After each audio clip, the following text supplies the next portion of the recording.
Commander Velthar sat in the corner of the space station bar, his large body hunched over a metal table. The alien's thick, scaled skin showed deep scars from old battles. Some were smooth lines from energy weapons. Others were rough patches, where metal had torn through his flesh. His 6 eyes moved constantly, watching every person who walked through the door. The bar was dark and smoky. Strange music played from hidden speakers, mixing sounds from a dozen different worlds. Most of the customers were traders, pilots, and workers from the nearby shipping docks. But scattered among them were humans. And every time Velthar saw one, his claws would dig into the table. A young female reporter approached his table. She was from the Altarian species with pale blue skin and large, curious eyes. She carried a small recording device that glowed softly in her thin fingers. "Commander Velthar?" she asked politely. "I'm Kira from the Galactic News Network. Thank you for agreeing to speak with me." Velthar looked up at her, his throat making a low, rumbling sound. "Sit down, young one. But understand something first. What I'm going to tell you will change how you see humans forever." Kira slid into the seat across from him, placing her recorder on the table. "I want to understand what really happened during the Human-Kethmori War. The official reports say it was a standard territorial conflict, but veterans like you tell different stories." The old commander let out a harsh laugh that sounded more like a growl. "Standard conflict? Child, the humans don't fight standard conflicts. They fight like creatures that crawled out of some nightmare world." He picked up his drink with one of his 4 arms, the liquid inside glowing green. "Do you know what my people called that war?" "What did you call it?" "The teaching war. Because the humans didn't just want to beat us. They wanted to teach us something." Velthar's eyes grew distant. "They wanted to teach us fear." Kira leaned forward, her recorder capturing every word. "Can you tell me about your first encounter with human forces?" Velthar was quiet for a long moment. Around them, the bar continued its normal noise. Aliens laughed, glasses clinked, and somewhere in the back, a card game was getting heated. But at their table, the air felt heavy with old memories. "I was a young officer then," Velthar began. "Proud of my uniform, proud of my ship, proud of my soldiers. The Kethmori Empire was strong. We had conquered 12 worlds in the past century. When we heard about this small human colony on the edge of known space, we thought it would be easy." He paused to drink, his hands shaking slightly. "The colony was called New Sol. Maybe 5,000 humans living there, mining rare metals from the asteroid belt. Our intelligence said they had no military forces, just some security guards and mining equipment." "What happened when you arrived?" "We sent the standard surrender message. Most species see our war fleet and immediately give up. It's logical. Why fight when you cannot win?" Velthar's claws scratched against the table. "But we got a response from their leader, a man named Captain Hyunwoo Kim." "What did he say?" 3 words. Just 3 words that should have warned us what we were dealing with. Velthar looked directly at Kira. He said, "Come and take it." Kira felt a chill run down her spine. "That doesn't sound like much." "It wasn't what he said, child. It was how he said it." There was no fear in his voice, no anger, no desperation, just certainty, like he already knew exactly what was going to happen.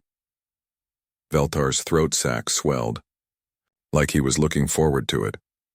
A human walked past their table at that moment, heading to the bar to order a drink. He was ordinary looking, wearing simple work clothes, probably a cargo handler from the docks. But Velthar's entire body tensed, his eyes following the human until he was out of sight.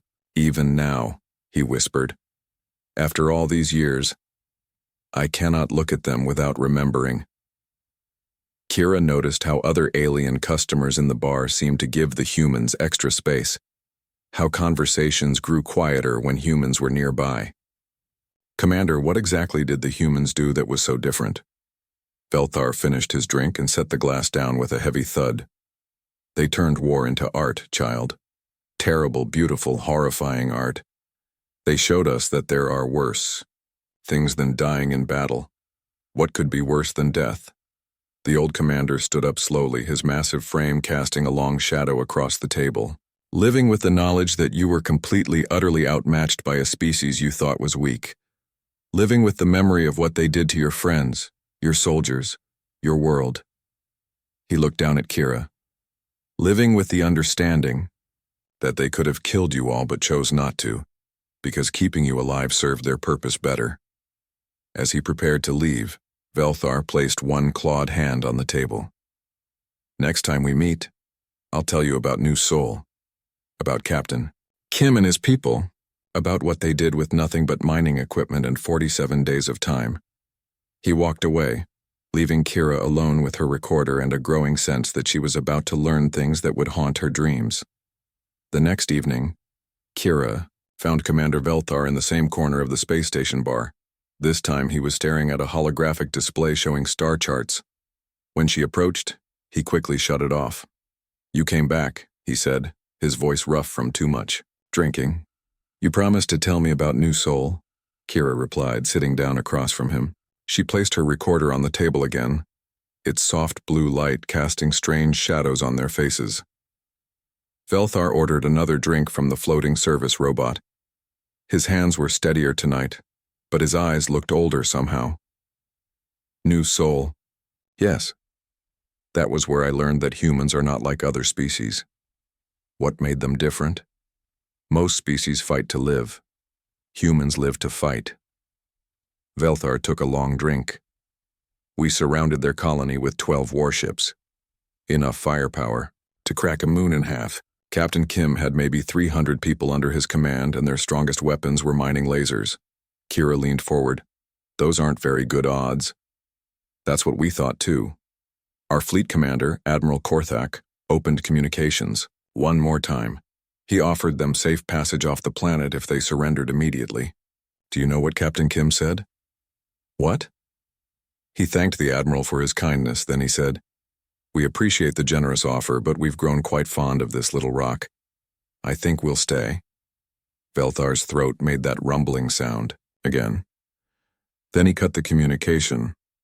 The bar around them was busy tonight.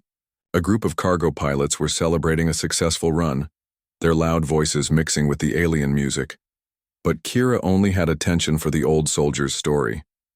"So you attacked?" "We tried to. The first thing we learned was that humans are very good at making weapons from things that aren't weapons. Their mining charges became bombs. Their construction equipment became mobile artillery. Their ore haulers became armored vehicles." Velthar paused, staring into his drink. "But that wasn't the strange part. Lots of species can improvise weapons. The strange part was how they used them." "How do you mean?" "They didn't try to win quick battles. Instead, they made every single attack cost us more than it was worth. A human engineer named Bo-Ra Choi turned their atmospheric processing plant into a giant projectile launcher. Every time we sent assault troops to take a building, she would fire chunks of metal at our ships from that thing." Kira tried to imagine it. "Did it work?" "It shouldn't have. The projectiles were just scrap metal moving fast. But she aimed them perfectly. Every shot hit our ship's sensor arrays or communication dishes. Small damage, but it added up. After a week, our fleet was half blind and couldn't coordinate properly." A human woman walked past their table, heading toward the restrooms. She looked tired, probably finishing a long shift somewhere on the station. Velthar watched her go, his 6 eyes tracking her movement. "They all looked like that," he said, quietly. "Ordinary. Tired. Human. But underneath." He shook his head. "Captain Kim had a lieutenant named Yoonji Park. Small woman, maybe half my size. She was in charge of their food supplies. That doesn't sound very military. She turned rationing into psychological warfare. Every day, she would broadcast their remaining food supplies to our fleet. Day 10. Good morning, Keth Mori friends. We have food for 37 more days. Hope you're not in a hurry. Day 20. Still here, Admiral. Down to basic protein paste, but it's not too bad with hot sauce. Velthar's claws drummed against the table. Day 30. Getting creative with our menu now. Did you know that recycled water tastes better if you add fruit flavoring? The things you learn during a siege. Day 40. Lieutenant Park here.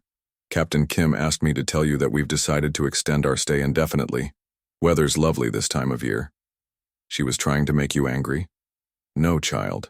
She was trying to make us understand that they weren't breaking. Every day that passed, we expected them to surrender. Every day, Lieutenant Park's voice came over the radio, cheerful and calm, telling us they were still there. Kira checked her recorder. What happened on day 47? Velthar was quiet for a long time. When he spoke again, his voice was barely above a whisper. We finally broke through their defenses. Our assault teams moved through the colony expecting to find starving, desperate people ready to give up. But you didn't? The first thing we found was writing on the walls, messages written in human blood, not desperate pleas for help or angry threats. Tactical reports, intelligence updates, supply inventories, all written by soldiers who had died days earlier, still trying to help their living comrades. A chill ran down Kira's spine. They kept fighting even after they died? A human medic named Jinho Song had been dead for 3 days when we found him. But he'd spent his last hours writing detailed notes about our attack patterns, our weaknesses, our habits. Notes that the living humans were still using to fight us. Velthar finished his drink and stood up. 12 humans walked out of that colony alive, child. 12 out of 300. But they had killed over 3,000 of our assault troops, and when Captain Kim finally surrendered, do you know what he said? What? He said, "Thank you for the exercise, Admiral. My people needed the practice." Velthar looked down at Kira. He was smiling when he said it. 3 days passed before Kira saw Commander Velthar again. This time she found him in a different part of the station, sitting alone in an observation deck that looked out at the stars. He was staring into space, his massive frame hunched over like he was carrying a heavy weight. "Commander?" Kira approached carefully. The old soldier looked worse than before. His scales had lost their color, and his eyes moved constantly like he was watching for something that might jump out of the shadows. "Ah, young reporter, you want to hear more stories?" Velthar didn't look at her when he spoke. "I was wondering if you would come back." Kira sat down beside him, her recorder ready. "You said there were more encounters with human forces.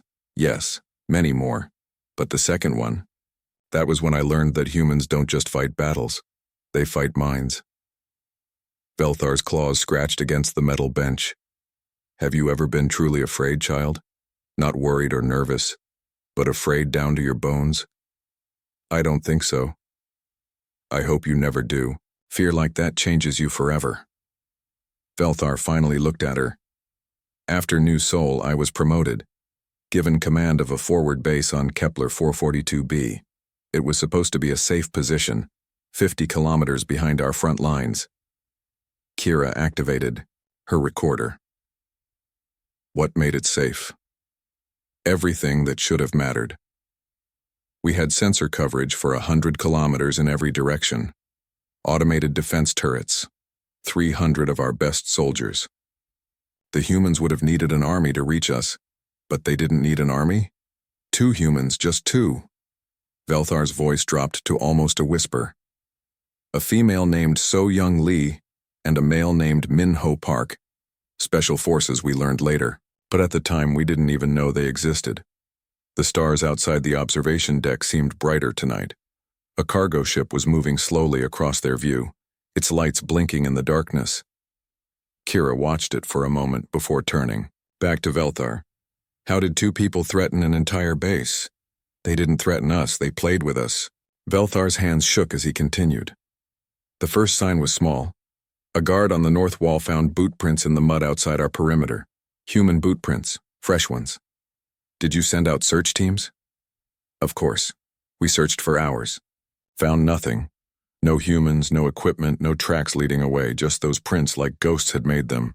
Velthar stood up and walked to the observation window. "The next day we found a cut wire in our communication array. Not damaged by weather or wear, cut clean with a blade." Kira felt a chill. "They were inside your base?" "We thought so. We increased patrols, added more guards, checked every corner of the compound. Nothing. But every day we found new signs. A tool moved from one place to another.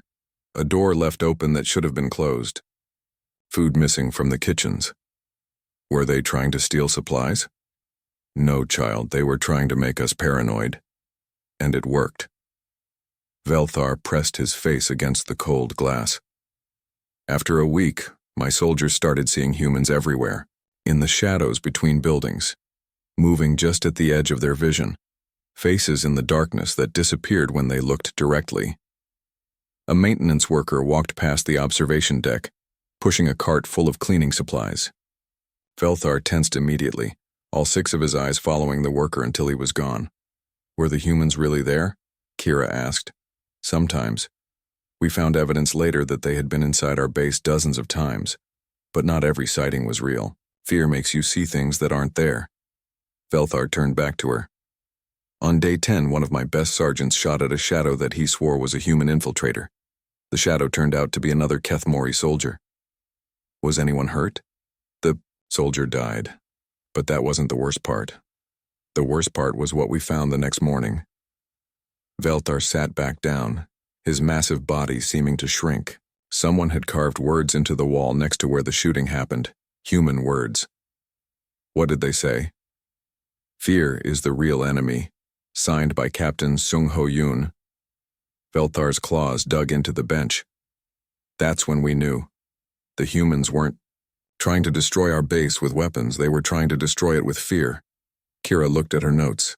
Did it work? By day 15, my soldiers were afraid to go anywhere alone. They jumped at every sound, shot at every shadow.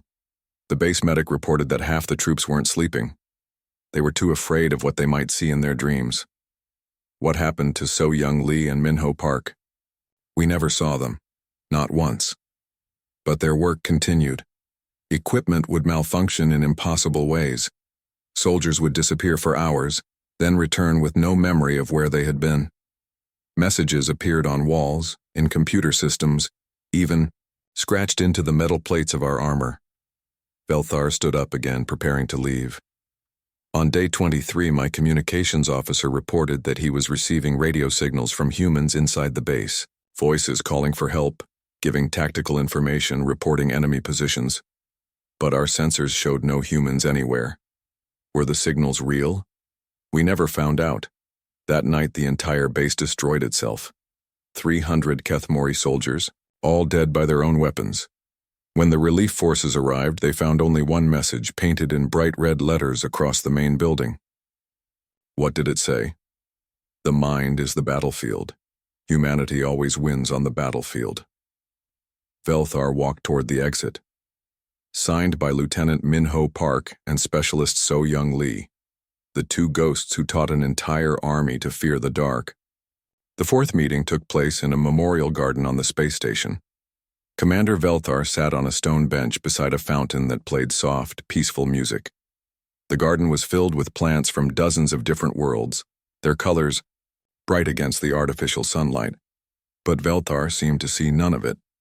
His 6 eyes stared at a small metal plaque embedded in the ground near his feet. Kira approached quietly, her recorder in hand. She could see that the old soldier was in pain today, deeper than the physical scars that marked his body. When she sat beside him, she noticed the plaque he was staring at. It bore names written in Kethmori script. My clutch brother's name is on that memorial, Velthar said without looking up. Mortek. He died at the Battle of Kepler's Edge. I'm sorry for your loss, Kira said softly, activating her recorder. He was younger than me by 3 seasons, always laughing, always making jokes even during the worst battles. He used to say, that war was just another kind of game and games were supposed to be fun. Velthar's claws traced patterns in the dirt. The humans taught us that war is not a game. It is an art form. A terrible, beautiful art form. What happened at Kepler's Edge? It was meant to be our final victory. We had pushed the human forces back to their last stronghold in the sector. 1 space station, maybe 2,000 defenders, nowhere to run. Velthar's throat made a low rumbling sound. Our fleet had 50,000 warriors. The humans were outnumbered 25-1. A group of children ran past the garden, their laughter echoing off the walls. Some were human children playing, alongside young aliens from other species. Velthar watched them with sad eyes. The human commander was a woman named Major Haiwan Song. She sent us a message before the battle began. She said, "Commander Velthar, I know you're listening. I want you to understand something. We're not fighting to win today. We're fighting to teach." What did she mean? I didn't understand at the time. I thought it was just human bravado. Empty words meant to make them feel brave before they died. Velthar picked up a small stone and threw it into the fountain. The first wave of our attack hit their outer defenses. We expected it to be easy. Instead, something impossible happened. What? Every human soldier we killed exploded. Not immediately, but exactly 30 seconds after their heart stopped beating. Every single one. Velthar's hand shook as he continued. A human medic named Yejin Lim explained it to me later when I was recovering in the hospital. She said, "We don't just fight to win battles, Commander. We fight to make sure you never want to fight us again." Kira felt cold despite the warm, artificial sunlight. They turned their own deaths into weapons? More than that, they turned death itself into a tactical advantage. Every time we killed a human, we lost 3 or 4 of our own warriors to the explosion. But the explosions weren't random. They were perfectly timed, perfectly placed to cause maximum damage to our formations. How could they time explosions? After they were dead? They had calculated everything in advance. Where they would fall, how long it would take our soldiers to approach the bodies, the exact positioning needed to cause the most casualties. Velthar stood up and walked to the fountain. A human sergeant named Donghyun Kim died in the first assault, but his body was positioned so that when it exploded, it took out our entire command post. That's horrible. Horrible. Yes, but also brilliant. Each human death was planned like a chess move, designed to achieve a specific goal. Velthar turned back to Kira. By the end of the first day, we had killed 300 humans, but we had lost 2,000 of our own warriors. The memorial garden felt colder now, despite the bright lights overhead. Kira looked at the peaceful plants and flowers, trying to imagine the violence that Velthar was describing. What about the prisoners you mentioned? The ones who gave false information? That was the worst part. When we captured humans alive, they would cooperate immediately. No torture needed, no threats. They would give us detailed intelligence about their defenses, their supply lines, their battle plans. Velthar's voice dropped to a whisper. Every piece of information was carefully crafted to lead us into traps. How could you tell it was false? We couldn't. That was the genius of it. A human lieutenant named Minjun Park told us about a weakness in their shield generators. The information was technically correct, but using it required us to position our ships in a specific formation. When we attacked, we found out that the weakness was actually bait for a massive ambush. What happened to your brother? Morthek was leading one of the assault teams. He followed the intelligence Lieutenant Park had given us, believing he was exploiting a human weakness. Instead, he led his entire unit into a kill zone. Velthar's shoulders sagged. The humans had turned their own surrender into a weapon. How did the battle end? We won, technically. We took the station, captured the survivors, achieved all our military objectives. But we lost 15,000 warriors doing it. The humans lost maybe 500. Velthar looked at the memorial plaque again. Major Song was still alive at the end. When I asked her why her people had fought so brutally, she said, "Because now you'll remember this battle every time you think about fighting humans. And you'll choose not to." The old soldier sat back down on the bench, suddenly looking very tired. She was right, young reporter. We remember. Every species that fought the humans remembers, and we choose not to fight them anymore. 1 week later, Kira met Commander Velthar for what she knew would be their final conversation. The old soldier had chosen a quiet cafe near the station's main docking bay. Through the large windows, they could watch ships coming and going, carrying passengers and cargo between the stars. Velthar looked different today. Calmer somehow, but also more tired. He sat with his back to the wall, his 6 eyes constantly watching the other customers. Most were aliens like themselves, but scattered throughout the cafe were humans drinking coffee and talking quietly among themselves. "You look like you have questions," Velthar said as Kira sat down across from him. "I do. After everything you've told me, I need to understand something." Kira placed her recorder on the table. The war ended 5 years ago. The humans won, but they didn't conquer your worlds. They didn't demand tribute or take prisoners, they just stopped fighting. Why? Velthar ordered tea from the serving robot, his movements slow and careful. That, young reporter, is the most important question you could ask. And the answer is the most frightening thing about humans. What do you mean? They didn't fight us to defeat us, they fought us to change us. Velthar watched a human woman at a nearby table sharing lunch with 2 Altarian traders. The conversation looked friendly, full of laughter and gestures. Look at them. See how we interact now? Kira followed his gaze. The scene looked normal, peaceful even. They seemed to get along well. Yes. But watch more carefully. Notice how my people give the humans extra space when they walk by. See how we lower our voices when humans are near. Watch how we never argue with them, never challenge them directly. Now that Velthar pointed it out, Kira could see it. The subtle deference, the careful politeness, the way other aliens seemed to treat humans with a respect that bordered on fear. They taught us, Velthar continued. Not through words or treaties or diplomatic meetings. They taught us through demonstration. They showed us what they were capable of, and now we remember. But surely your people aren't afraid of all humans. Aren't we? Velthar's throat sac inflated slightly. Let me tell you about the last battle of the war, the Battle of Kepler's Edge, where I lost my clutch brother Morthek and learned the final lesson. A human man walked past their table, heading toward the counter to order food. He was young, maybe in his 20s, wearing the simple uniform of a shipping clerk. Nothing threatening about him at all. But Kira noticed how Velthar's entire body tensed until the human was gone. The humans had developed something they called final gifts, Velthar said. Every soldier carried explosives connected to their heartbeat. The moment they died, massive bombs would explode. That sounds like desperate tactics, no child? Desperate is when you're losing and try anything to survive. This was planning. Cold, careful planning. Velthar's claws scratched the table. Every human casualty became a weapon. Every victory we achieved came with a terrible price. Kira tried to imagine it. How could anyone fight under those conditions? We couldn't. Not effectively. But that wasn't the worst part. Velthar leaned forward. The worst part was the prisoners.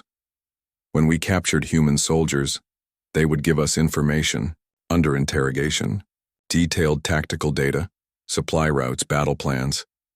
That doesn't sound so bad. It was all lies. Carefully crafted, perfectly believable lies. Velthar's voice grew quiet.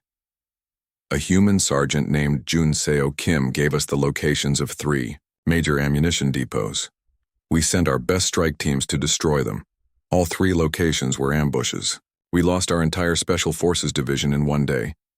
The sergeant knew this would happen. He volunteered for the mission. When I asked him why he would sacrifice himself for false information, he said something I'll never forget.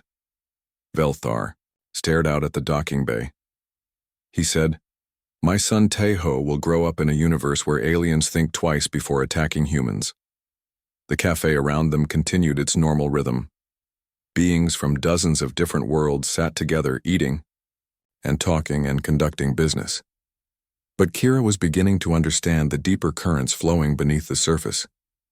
The humans didn't just win battles, she said slowly. They won something bigger. They won our minds. Every species that fought them learned the same lesson. Conflict with humanity is too costly to consider. Velthar finished his tea. We call it the human peace now, not because they enforce it with weapons or fleets, but because their reputation does it for them. And that's why the war ended? The war ended because we surrendered not just our armies, but our will to fight them. They had shown us that they were not just better at warfare than us. They were better at being willing to pay any price to win. Velthar stood up slowly. Now they patrol our trade routes as peacekeepers. They mediate our disputes. They protect our colonies from pirates and raiders. And you're comfortable with that? Comfortable? No. Grateful? Yes. Velthar looked down at Kira one last time. Major Hyawan Song held a defensive line with 30 soldiers against our entire assault division. Commander Jin Wu Bei turned a medical ship into a weapon that crippled our flagship. They proved they could destroy us all if they chose to. Instead, they chose to protect us. As he walked away, Kira sat alone with her recorder, watching the humans in the cafe and finally understanding why the galaxy had learned to fear and respect the species from the small blue world at the edge of known space. The humans had won the ultimate victory. They had made war against them unthinkable,